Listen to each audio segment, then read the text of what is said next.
de Kër Ndanane TV asalaamaaleykum ñu amaat mbégte taxaw fii tey di vendredi 26 août 2022 fas yéene leen indi li ngeen xamante ni mooy seen café show plus comme d'habitude waaye nag dañuy daal di nuyu kilifa diine yi kilifa aada yi bu ko defee ñu sàkku ci ñoom ñaan di leen ñaanal bu baax a baax waaye du tere ñu doxantu si hôpitaux yi képp ku fa tëdd rek yàlla fëgg sa bopp ba nga dellu si sa njaboot waaye tamit duñ fàtte benn yoon fi nga xamante ni mooy prison yi donc ñi fa tëdd aussi yal na yàlla fëgg seen bopp ba ñu duggaat si seen i njaboot dellu seen kër caabi féete leen kanam ci nu mu gën a gaawee di nuyu ñi nga xamante ni ñoo ñuy seetaan safoo Kër Ndanane TV la chaîne de l'élégance duñ leen fàtte benn yoon waaye nag du ma fàtte samay chroniqueur maa ngi leen di nuyu bu baax a baax di leen ziar donc damay daal di dugg si li nga xamante ni mooy samay sponsor samay sponsor nee naa ñoom ñoo may accompagner si li nga xamante ni mooy émission bi ba tax na rek du ma fàtte benn yoon suñu partenaire Julie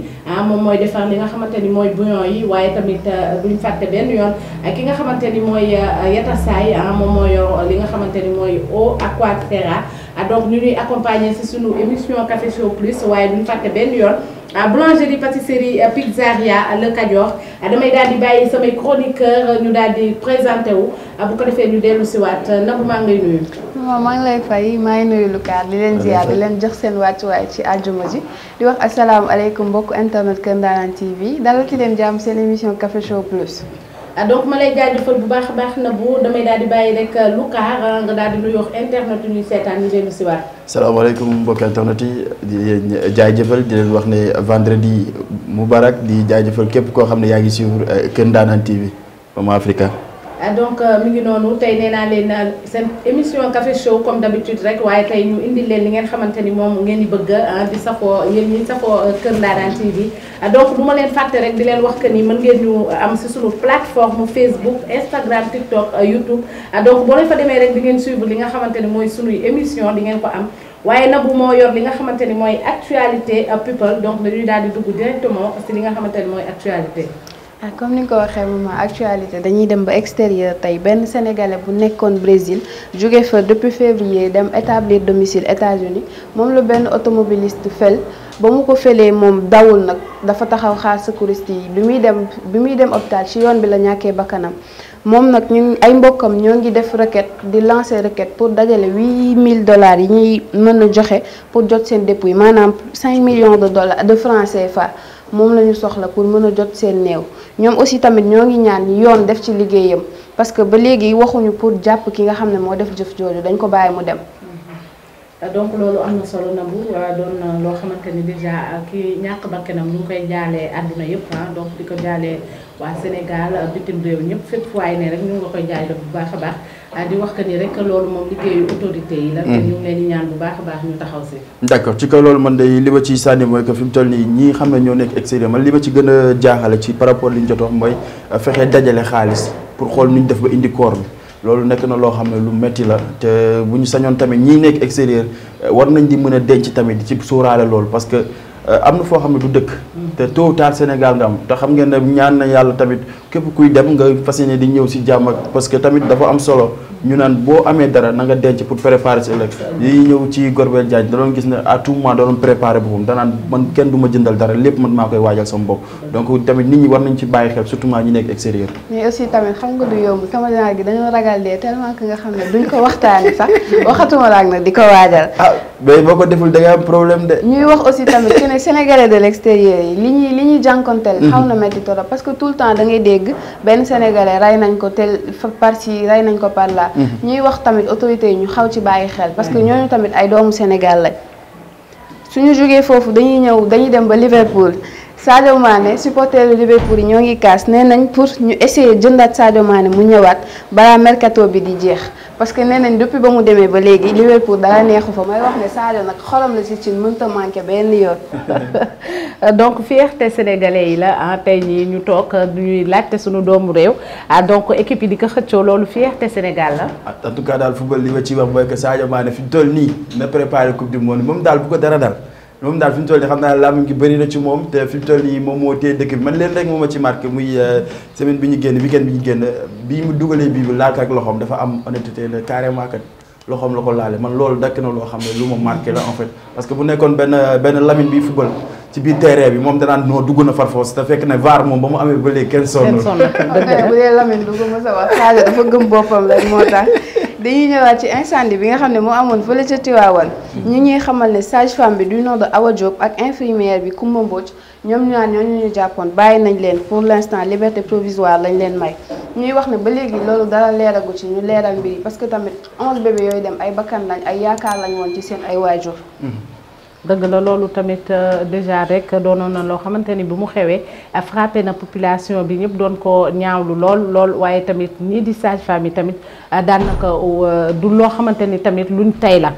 donc ñaari parti yëpp war nañ ko xoolaat ñu xool ni tamit ñi ñàkk nañ waaye tamit ka def ba tax ñu ñàkk du loolu lu mu tey ndax kenn du xool 11 bébé nga di leen lakk donc loolu tamit ñu ngi leen di ñaan daal nu mu gën a oyofee rek ñu defee ko noonu xool nu mu gën a rafetee aussi. en tout cas daal mun naa ne li xew noonu. koo xam ne sage-femme nga wala képp koo xam ne yaa ngi liggéey ci hôpital di garder guddi war nga cee jëlee leçon parce que fi mu toll nii mun naa ne bakkan yi rot dafa bëri trop surtout ci wàllum bébé chaque année di nga gis benn cas bu mel noonu donc yooyu noonu c'est à éviter de neexul nag nga gis ñu tëj sa sœur wala ñu tëj sa frère mais parce que ñu ñëpp ay mbokk ni ci biir Sénégal amoon naa ne sax kañ tëj xaw ma ko sax dégg mais mun naa am bokk na ci man donc dañuy suuraal lu bëri nit ki tamit bu ñu koy yéene dañ koy yéene jàmm da ngay gis dara day am nga gis nit ki non dañ ko war a tëj xam nga ka ngay wax ne dañ koy tëj xam nga ba xam yow jege na la wala jegewal parce que ñëpp Sénégal ay mbokk ni li leen wax ne yàlla na leen yàlla jàppale aussi tamit bébé yooyu nga xam ne génn nañ àdduna seen waajur yi ñu ngi leen di masawu ñoom tamit xale yi yàlla na leen yàlla jéggal xam naa ne moom xale moom amul bàkkaar xale moom amul bàkkaar ci foofu noonu duñu pointé kenn du doigt mais dañuy wax rek hôpitaux yi nañu yokk vigilance surtout parce que ay bakkan lañu yor ñu ñëw fële ca Ziguinchor dañoo retrouver 2 corps sans vie benn daam bu dëkk foofu la ci côté yi mais beneen bi ku góor ki kenn identifié gu ko ba léegi ñu leen di ñaanal njéggalu suñu borom tey ñaan aussi ki nga xam ne kenn identifié gu ko yàlla leeral ay mbokkam bu mu mën a dem am li war ci moom temps yi dee yu bëri na de trop ay ca ñu demaat da ngay jékki saay sax sa fit dem donc ñooñu noonu nag bu duñ leen def rek lu dul ñaanal leen yàlla suuf oyof ci seen kaw donc ñu jéem a xoolaat bu baax surtout yokk sécurité bi ndax sécurité moom lu am solo la ci réew donc ñu jéem a xool tamit ki nga xamante ne identifié wuñ ko yàlla na yàlla leeral ay mbiram mais ci kaw loolu tamit ñi nga xam ne dañuy doxantoog ak carte d'identité c'est important parce que dalay leer na ne corps boobu noonu tey bu yoroon carte d'identité dañ ko mën a identifier comme genre ñoom towaas yi nga xam ne dañuy filmer dem ba àgg badge rek nañuy yor carte loolu rek mooy seen sécurité mais day baax tamit nit booy génn nga gànnaay li nga xam ne mooy sa carte d'identité parce que dafay baax c'est important dañuy dem fii di Ziguinchor tey jii bu ñu nee temple du savoir ñu dem ba université Assane Seck bu ñu nee temple du savoir dem ba di fa def loo xam ne nii mooy naka sugul noonu ñoom ñuy xamal ne temple du savoir boobu di université Assane Seck bu Ziguinchor xale yi li ñu jël temps yi mooy tuxum yamba mi foofu noonu. yamba. yamba bi sax na fa sàpp. ah bon waaw. ah mais loolu moom jéggi na doye di. bañ na ko ba dañoo am seen place publique bu ñu tuddee garab gi. xanaa loolu zaaru ñoom authentique yi la rek. léegi garab gi rek jàpp na foog ne moom ñoom daal fi ñu toog dañoo war a mux.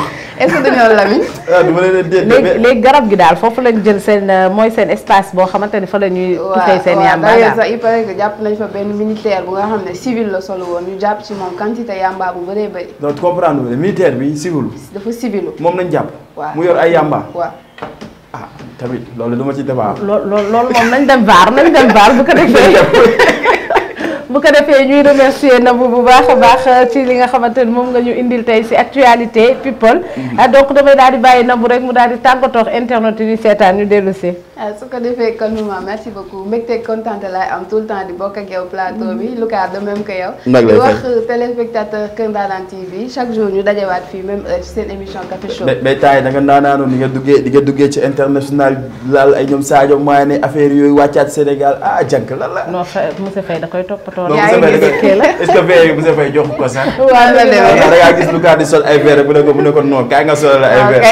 donc mi ngi doon ma daal di dugg fi nga xamante ni mooy régie rek ñu dellu si waat léegi si sunu plateau Café Show Plus. jërëjëf.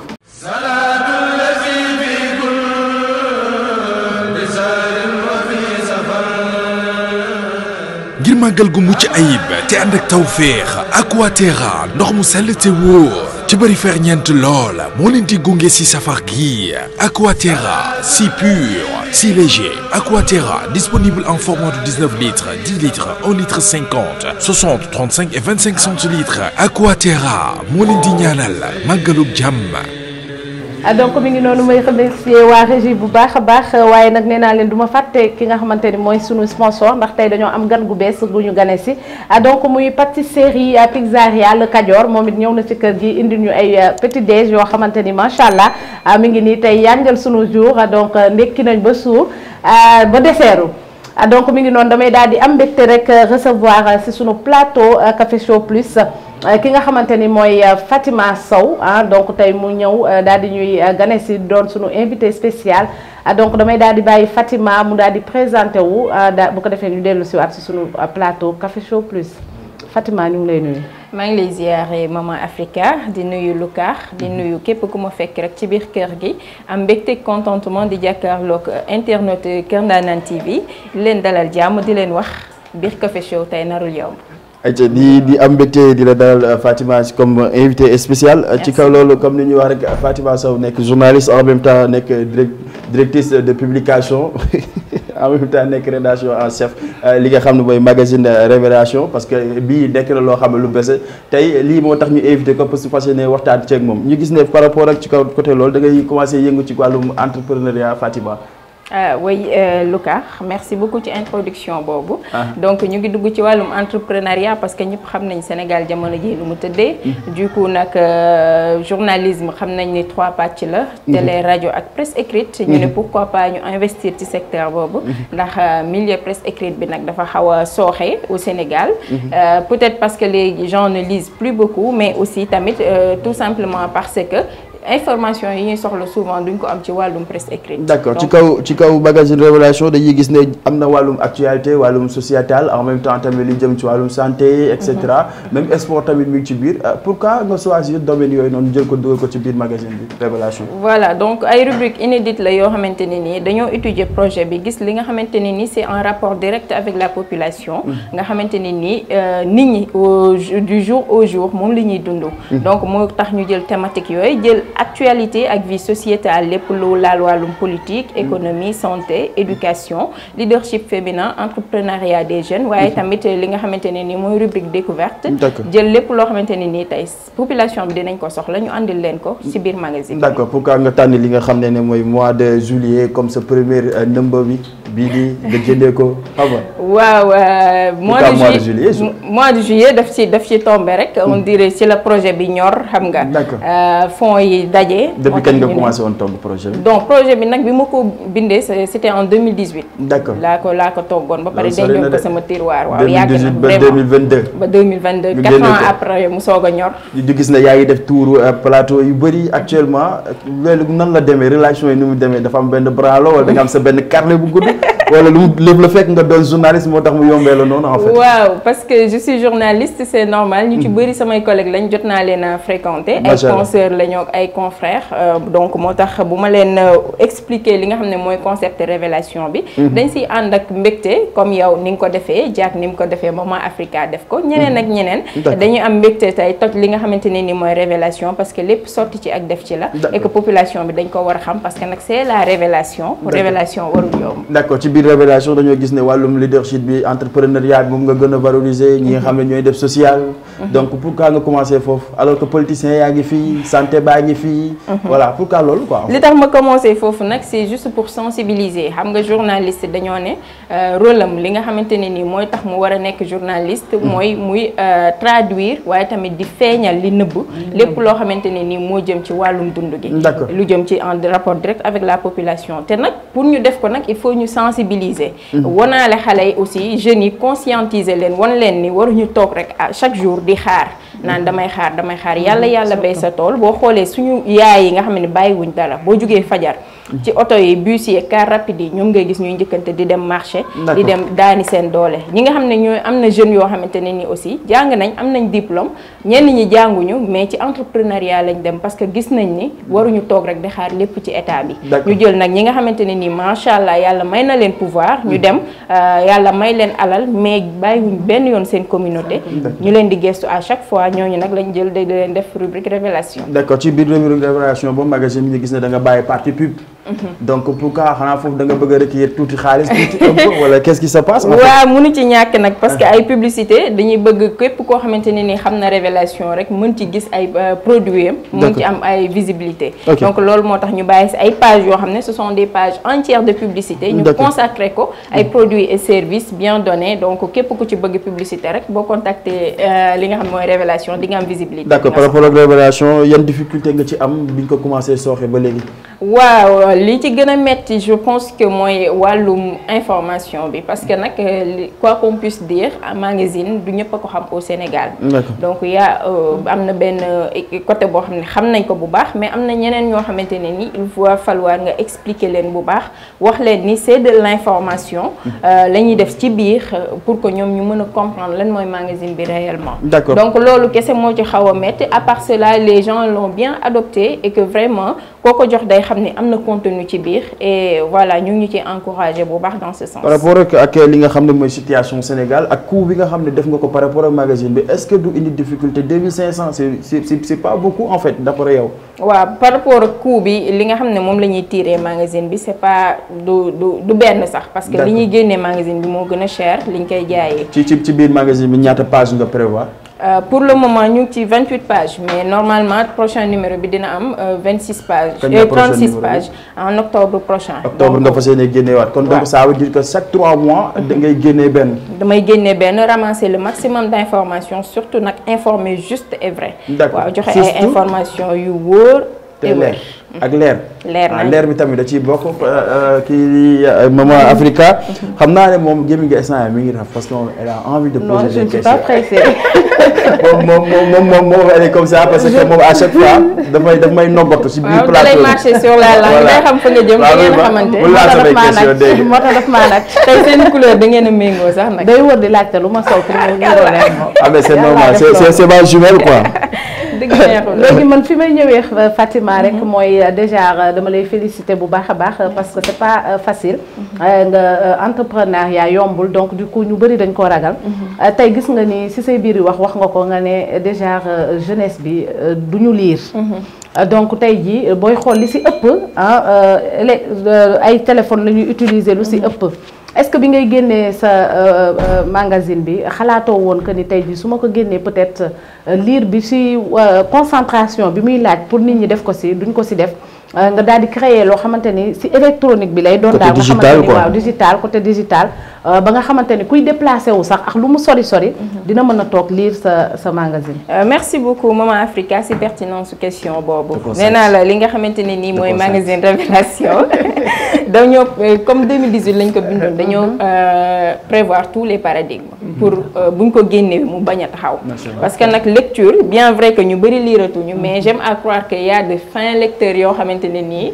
ils sont passionnés comme moi te am na ci peut-être bariwul ci jeunesse bi mais ci mag ñi aussi bëri na ñoo xam ne dañuy lire am na ñoo xam ne chaque jour ce sont des fidèles yoo xamante ne chaque matin dañuy dem jënd benn journal pour lire ko pour am information yi ñu soxla maintenant au-delà de ça nag ñu ngi ci digitalisation bi donc deuxième numéro bi incha allah dañ ko def en format papier mais aussi dinañ ko digitaliser créer ko chaîne YouTube bi nga xamante ni dañuy def ay vidéo comme ça mën ci résumer le contenu du magazine nga xam ne boo lire vidéo yooyu yow di nga mën a am xam exactement lan moo nekk dans Révélation. D'accord. léegi sama deuxième question rek xam naa foofu laay bàyyee Lukaar bu dul loolu daf may song ci plateau bi léegi man sànq dama dégg nga lim daal di ne sax am na benn kii boo xamante ni c'est découverte. léegi découverte boobu mën nga ñu expliquer defal ñu benn briefing rek lu waral nga dugal ci découverte. voilà donc rubrique découverte boobu nag dañuy permettre ñu wone ay coins ak recoins yu atypique ak attractif du Sénégal yoo xam ne nit ñi xamuñu ko tey wala nit ñi xam nañ ko sax mais niñ ko war a xamee wuñ ko noonu donc dañuy wër à travers le Sénégal dem fii ñu ngi demoon Kajoor Glace dem jël ko muy un lieu boo xamante ne nii macha allah y a tous les services yi nga xam ne bëgg nga ko viande restauration fast food etc pour ne pas faire de la publicité mais aussi nit ñi bëgg ko bu bëgg a dee donc après nag semaine passée dem naa Saint-Louis laa demoon pour rubrique découverte pour le deuxième numéro donc ñu demoon gis activité pêcherie ak les femmes transformatrices de poissons seen liggéey ni ñu koy defee jël fa ay photo jël fa ay interview macha allah ba article bi c'est déjà bouclé. donc di wone ne rek partout au Sénégal dinañ fa dem pour rubrique découverte boobu pour wone li nga xamante ne nii moo nëbb toujours dans le cadre de révéler. d'accord ci kaw loolu dañuy gis ne fi mu toll nii képp koo xam ne jël nga gis nañ ne point de vente bi mi ngi nekk Kajoor glace. Thiès mi ngi Kajoor bi moom mi ngi ñuy fàttali suñu waa ji. Kajoor parce que boulangerie de Kajoor moo ñu jox lii. waaw lekk bi day macha allah neex na de mais xam naa bu ñu paree dañ koy yeggale parce que ñamaguma ci mais ci kaw loolu dañuy gis ne fi mu toll nii xam naa ne fa day tëjee li nga xam ne mooy waxtaan bi nga xam ne moom la ñu amaloon ak yow et ça fait plaisir vraiment ñu invité la ci biir Kër Ndaanaan en même temps tamit kër gi sa kër la parce que tu fais partie de la maison en fii la nekkoon nag waaw fii la nekkoon gis nga maanaam dañuy wax rek ne àdduna lépp loo gis gëm-gëm la amul wàcc da ngay doolee góorgóorlu di la wax ne te ngeen prépare parce que day dellu soit ci kër gi parce que li nga xam ne mooy émission portrait et parcours comme ni mu ko waxee dina fas yéene ñëw indi ay nit explique ñu waxtaan ak ñoom donc ça veut dire que li ñuy wax mooy que bienvenue chez toi encore de nouveau. merci beaucoup maa ngi sama biir kër. jàpp leen ni musuma dem dama nekkoon ci liggéey bi rek nekk ci yeneen paramètres di ko liggéey mais bon c'est toujours un plaisir dugg fii biir Kër Ndaanaan parce que professionnalisme baa ngi fi et macha allah liggéey bi ñu ngi koy teg ci yoon di ko teg ci code donc c'est toujours un plaisir et comme ni nga ko waxee Kajoor Glace mooy suñu point de vente. actuellement nag malheureusement lépp li ñu génne woon ci ay exemplaires épuisé nañ ko donc ñeneen ñi mujjee ñëw malheureusement du ñu am dañuy xaar deuxième numéro bi rek en octobre incha allah ñaata nga génnoon 300 yëpp ci 2500 2500 ak maa mën a compter non dama koo maye yow dama koo maye xaaj bi daal dama koo maye day bañ waaw wax nga dëgg de yaay ay ñoom tonton Modou ay ñoom tonton Paate ñoom ñëppay facilité ñëw ñëppay woote ñu bàyyi la nga dañuy soog a doog quoi il faut que ñu jël li nga xamante ni jot nañ ko am ñu dugal ko ci deuxième numéro bi comme ça problème yi ñu amoon mu bañ ñu si d'accord ñu bàyyi la nga tàggatoo waaw di nuyu waa Kajoor pâtisserie ñi nga xamante ni nii macha allah lu ñu defalul baaxul parce que nag dëgg neexul waa Kajoor la ñu tudd dañu ay ajoor lañ on est fiers de le dire Thiès waa pur sang donc di leen remercier yéen di wax téléspectateurs internautes Kër Ndaanaan TV ngeen xaar ñu rek bientôt ñu dellu si waat ci seen émission portrait parcours avec Fatima Sow du yomb d'ici là je vous souhaite de passer d'excellents moments en compagnie de Kër Ndaanaan TV et puis di nuyu sama équipe ñi nga xamante ne nii ñoo may jàppale ku ci mel ni sama directeur commercial et marketing Massaya Gaye ak ki nga xam ne mooy ki mooy def conception graphique bi muy Lamine Pro maa ngi lay nuyu di la remercier yow tamit waaye tamit ngeen may ma rek mu souhaiter un très joyeux anniversaire sama benn doomu Lamine Pro di Serigne Babacar Sy kooku mooy xalif du 26 août macha allah Serigne Babacar Dione maa ngi lay souhaiter un happy birthday dundal wéral amal jàmm tawfeex ak tey seen gudd fan wér ak wérle yow loo dund doyul suñu doom ji suñu Serigne bi macha allah merci beaucoup à vous. merci à toi donc ñu lay remercier bu baax a baax amoon mbégte recevoir ki nga xamante ni mooy Fatima Sow si suñu plateau Café Show Plus waaye rek damay daal di dem ndax nee naa leen temps bi dafa ñoo commencé xoj actuellement ndax lii duuf si nag bi lépp xajul si cin li donc il faut que ñu xool nuñ koy kolowee rek ba ñëpp xaj si donc ñu daal di dugg régi rek daal di dellu siwaat.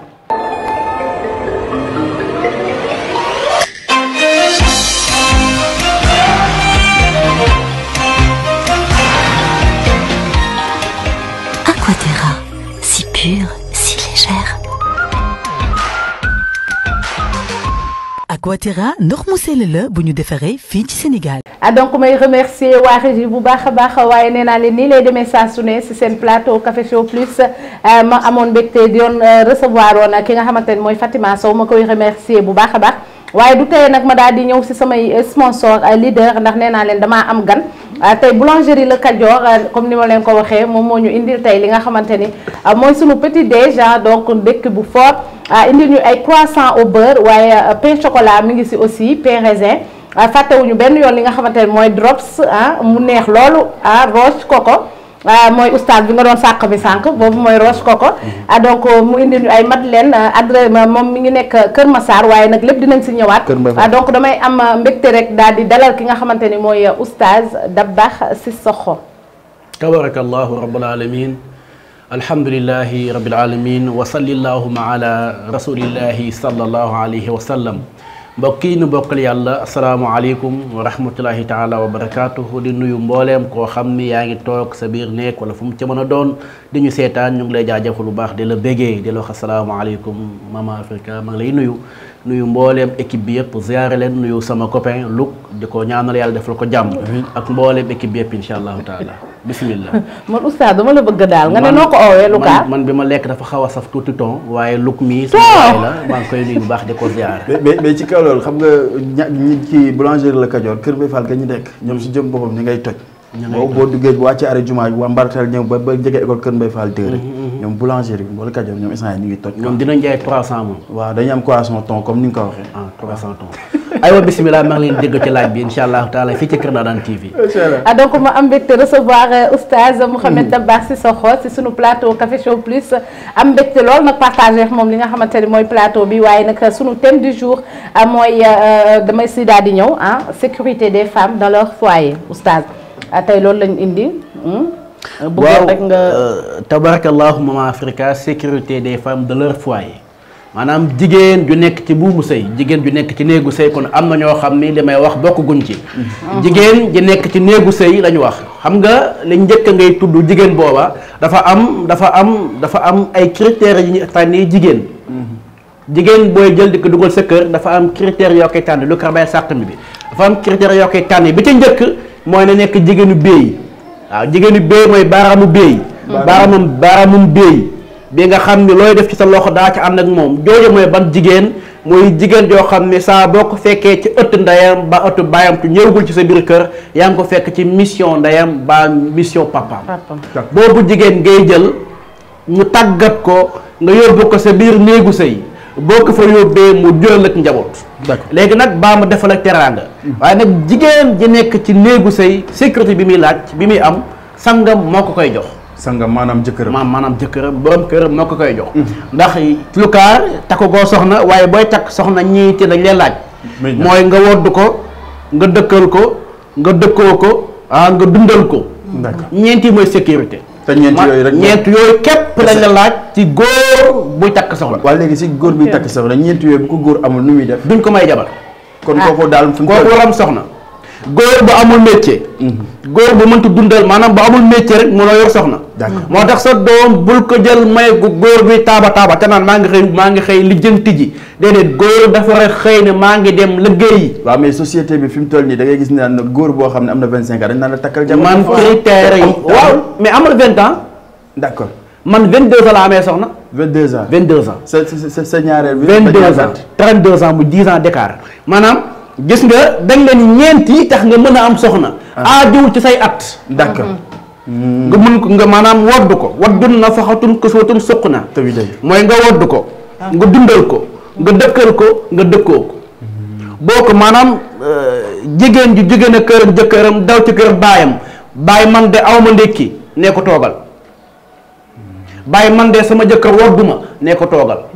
ba mu ñëw nga laaj ko tax wodd ko parce que yii la laaj la yàlla teg. d'accord mooy yii ñeent. mais dañuy gis ne ci kaw loolu dañuy gis ne jigéen ci jëm boppam yooyu du fa am ci kër gi mais dañ naan ko muñal. demal nga toog nga muñ. xam nga kan la ñuy muñ loo lukaar mooy góor bu nekk ci yii ñeent te jafe-jafe téye ko. góor yoo xam ne ñeenti yëpp amee nga ma ngeeg moom dëkkal na ko ci kenn kàttanam. ma ngi koy wodd ci kem kartanam ma ngi koy dëkkoo ci kem kartanam ma ngi koy dundal ci kem kartanam yi ñeent aajuwul leneen lu dul yii maanaam dundal ko ci si kem kartanam maanaam sama soxna wodduwul waxuñu nga dem jënd jeerña par force jox ko waxuñu nga jënd mbasin riche mètre junni par force jox ko boo amee sa melekaan woddoo ko mais est-ce que jamono ji yow si di nga jot a gis société bi est-ce que jigéen ñi nangu nañ lool parce que jàpp nañu jigéen ju ko nanguwul rek daa bëggul jigéen bu ko jigéen ju nanguwul yii ci sangam daa bëggut lukaar jigéen bu ko mbëggeel dabee lu ko sangam jox mu doy loola la jigéen bu ko mbëggeel dawee lu ko sangam jox lu ko góor jox lu ko góoram jox mu doyloo ko mu doyloo ko waaw léegi bu nekkee ku jigéen ki moom doyloo ko ku góor ki lan la war a mën a def moom maanaam bu fekkee ne ku jigéen ki li ko sangam bi jox ba ko doyloowul dafa laaj beneen waxtaan bu ñu war a sekk ñoom ñaar ci ay kilifa waaye ñu jàpp ne ku jigéen kooku baadoola moom kuy baadool moom lay jàppale ñu kay parce que sa borom kër da nga jégoo ni ñun góor jigéen ñi la ñuy liggéeyal ñooy suñuy patron ñooy suñuy patron parce que boo xëyee dangi uti dara ñëw jox ko boo ñëwee loo liggéey moom nga koy jox lu doy lool góor yi dañuy liggéey di la nëbb. moo tax ma ne la yii ñeent. mais Oustaz xam nga ne da ngaa muñ bu mu waxee loolu da ngaa muñ Oustaz muñ bi. maanaam yii ñeent. gis nga góor day bàyyi ndeysaan ba bu mu bàyyi ba jafe-jafe dab ko. mu soog a taxaw ci kanam sax man ko nangam. maanaam jigéen boo bëggee mu muñal la bul ko nëbb say fee. da koy teel a wax say problème wax ko nii laa mel. waxoon li nga mais léegi xale yi. waaw waaye boo mel ne lukaar da ngay jël booy bi cëppal ko mu cëpp nga jiix ko mu cëpp. genre lukaar yi de dafa nga gëmloo ku newul ci yow. kooku bu ñëwee lan ko gëmloo loolu lay gis. loolu lay téye su boobaa nag bu ménage bi amee problème nga ko naan ñu ko naan muñal fekk ni moom xam na lu xam na. mais si soxo moom si jëm boppam par rapport ak ci jëm ci côté boobu noonu da koy def d'accord nañ mais dañuy gis ne bu ñu demee ba ci sëy bi ku jigéen ki day xam ne carrément que bu ñu koy dóor mais moom da koy nangu parce que mbëggee la mu ko ci dugal. maanaam dóor nag ci néegu sëy li Alioune Sall di wax naan ñaari waay dencet bu ñu tëjoo ci néeg luñ defat yoon kenn new ci waaye dóor bokkul ci néegu sëy. Oustaz li nga xam ne ñaari waay dencante parce que dañuy gis ne en général dóor day am ci biir na gis pas jóge fële mani nday jóge fële na fëgg na lu tax l'islam maye na dóor waaye ban dóor. Oustaz taxawal waaw l'islam maye na dóor. waaw dóor waaye ban dóor ban dóor dóor bi ci njëkk mooy utal bant bale gii seet fi gën a nooy ci yaramam nga ko fay tàmm. bantu bale. waaw dóor la gis nga maanaam maanaam waxantu. dóor bi lislaam di may waxuñu wékk bant bale waxuñu kàddu bantu bale waxuñu mbëkk. waxuñu ay bulon déedéet ndax suñu bàyyi bu sax daan na ko xar di la andu daan na wax naan leex wooy raay mbéj xaju ca. dëgg am naa cee maanaam dóor bi lislaam di wax. waxuñu dóoru mettit waaye utal sa bant wane dóor bu ànd ak kàllaama. ok waaw moo yow ndaw si lii lu mu. góor dafa war a am lii naan dafa war a am kaddu gu sell diggante moo ko soxnaam. d'accord maanaam li ñu gis li ñu yàlla teg buñ ko tegoo woon. kon di nga yéex a dégg fase. maanaam lan la ñu yàlla tegoo. maanaam nga nooy ci sa soxna. nooy nepp. waaye moom it ñu bañ a yëg ci sa kaw. góor ñi nooyatuñu. dañ leen Africa Oustaz li mu wax dafa am solo de. nga nooy ci sa soxna. da ngay nooy sa soxna. maanaam dépense bi nga koy jox. force la ci yow nga jox ko. waaye nooyal ci moom. nooyal ci moom mooy junni de moo fi nekk xanaa nga jàppandi ci. ak kàddu gu neex léegi bu fa ñaar téeméer nekkee. boo ko joxee du wax. dëgg la. dëgg naa dëgg. foofu mooy fee bi maanaam junni yi nga koy jox na ànd ak wax ju neex. tey de moom dëkk bi daa xawal lii. waaye lii laa wàccaaleen xanaa nga jàppandi ci. kooku bu ëllëgee boo ko joxee téeméer. boo ñëwee fekk fi dépense junni. effet ñaari waaye junni yooyu na nga ko fay. waaw léegi góor ñi nga xam ne ñoom yor aaw xëy dugg takk ñaareel nag loolu yàllaa ñu ko teg fankihu maa taaba lakum mina nisaa masna wa rubaa wa sula masna wa sulasa wa rubaa. li tax ma ñëw ci question boobu mooy que dañuy gis ne góor ñi dañuy takk aaw sécurité ba ca war ñu def ko ñu takk ñaareel xëy bàyyi sécurité aaw ba jël sécurité ñaareel ba àngu ko moo tax kër yi tas. wallaahi maanaam yow sa ñaareel bi soxna ci sa aaw nga koy doxaane. mais Oustaz ñiy doxaan yaa dégg di nëbbatu seen aaw loolu lan ko dagan na parce que booy doxaan pour takk ñaareel bul ko fësal ci aaw bi kon ndax moom même moom bu ci doxul lu ko yàq daañu dox ci la ko yàq waaye li xaram maanaam li neexul a dégg mooy man de tey ci ngoon lañ may ñaareel. d'accord loolu du sécurité bu jëm sa soxna. loolu ku ko def daal defoo lu la war déedéet yow booy takkum soxna même fekkee sa soxna dafa yées nëbbal yéesam googa. te muy dëgg te bañ ko dem di wax ci ñaareel ba. boo ñëwee parce que boo ñëwee wax ni kii kat dafa nangam dafa yées dafa nii dafa ne su boobaa te jigéen bu meree lu ko neex wax. dëgg la lu kaar jigéen ëmb na doom. yaa ngi ñëw ci wàllu ëmb. ëmb na doom boot doom gàddu kenn ci loxo gi. fopp na kenn boot kenn te naan jëkkër yow mi nga xam ne doo góor. dëgg la. kooku dafa mer. dafa mer waaw. maanaam bu xuloo amee lu ndey génn. dëgg la xam nga xale bi dafa toog gis yaay ji ëmb. mu ne ko yaay li nekk sa biir bi lan la. mu ne ko sa rakk la. mu ne ko tax nga wan na ko. ay Oustaz. waaw lu tax nga wan na ko. kon gis daf ko laaj waaye laaj gi mu ko laaj daf ci am lu mu ci jàngate moom xale bi ko laaj. waaye moom yaay jiit lu mu koy wax leneen lu dul loola. gis nga sécurité des femmes. day njëkkee ci góor. te muy dëgg góor mooy taxawu soxnaam. nañuy taxawu suñuy soxna.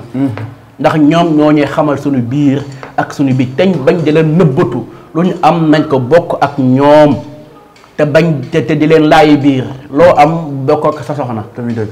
dëgg te di leen laayi biir nag di leen tatafu di leen neexal di leen nengal surtout. ndax ñoom ñoo la nangul bi ñëpp bañee tamit dëgg. dëgg la oustaz. loolu moo ci am solo Mama Africa jigéen it buy dugg ci góor nga dugg ci moom ndax daf koo bëgg tamit dëgg. góor it buy dugg ci soxna nga dugg ci moom ndax cofeel dëgg la. waaye boo xoolee ne booy bi cekk maanaam cekkate na dagg bi mool na mool bi normal na naa ko jël du foofa affaire bi du noona affaire bi ndar la nañuy dugg ci jigéen ndax dañ ko bëgg lillaahi xaalisan lillaahi xaalisan. bëggeel gu rafet bëggeel bu set. comme ñi ma am tamit dëgg oustaz contact. donc mu ngi noonu oustaz comme ni ma koy faral di waxee rek temps bi moo ñu ko mayul waaye ñu rafetlu sa taxawaay fii bu baax a baax ndax li nga fi wax rek am na njariñ te ku ko dégg xam ne am na solo lool ñuy remercier oustaz bu baax a baax léegi dama leen di daal di bàyyi rek ngeen daal di tàggatoo. waaw tabarakallahu xanaa ñu tàggatoo rek ci kàddu yi nga xam ni moom la ñu waxtaane te di ko waxaat muy nañuy nooy jëm ci suñuy soxna nañuy lawet jëm ci suñuy soxna nañuy yëwén jëm ci ñoom waaye nañuy tabe jëm ci ñoom ndax li am solo mooy sa soxna da nga koy bëgg waaye da nga koy tane jigéen da nga koy tane boo bëggee nekk ak moom tabarakallahu loolu mooy li ci am solo li ci des ñu bàyyi xel wax yàlla jigéen ñi gën a yokk góorgóorlu ci seeni sang ndax jigéen ma daanelee foofu rek boo bëggee nekk buuru kër gi da ngay nekk mbaamu kër gi mbaam. boo bëggee nekk boo bëggee jur buuru kër gi da ngay nekk mbaamu kër gi waaye boo bëggee juru mbaamu kër gi da ngay nekk buuru kër gi salaamaaleykum wa rahmatullahi wa barakatuh. donc ma amoon mbégte partagé ñi nga xamante ni samay chroniqueur la ma leen di remercier bu baax a baax waaye du ma fàtte benn yoon sama sponsor leader muy Aquaterra mi ngi noonu muy ndox mu sell neex te wóor daw leen gaaw ngeen uti ji ko donc fàttewu ma tamit sama secret bouillon nee naa lépp lu jëm ci waañ moo ci gën te moo ci baax sell na oyof na neex na. mi ngi noonu waaye itam du ma fàtte remercier ñi nga xamante ni mooy boulangerie Le Kajoor ñoom ñu ngi fële nga xamante ni mooy kër Mbay Fall donc Tali Karo 77 889 22 73 wala 77 768 12 37 donc lépp loo leen bëgg ci wàllum croissant au beurre muy pain chocolat pain raisin drops cake di coco roche coco madeleine daw leen gaaw ngeen dem fi nga xamante ni mooy Kajoor ngeen dem jëndi ko fa may remercier ñëpp di leen jox dig daje dimanche si seen émission Café Show Plus merci de nous avoir suivis.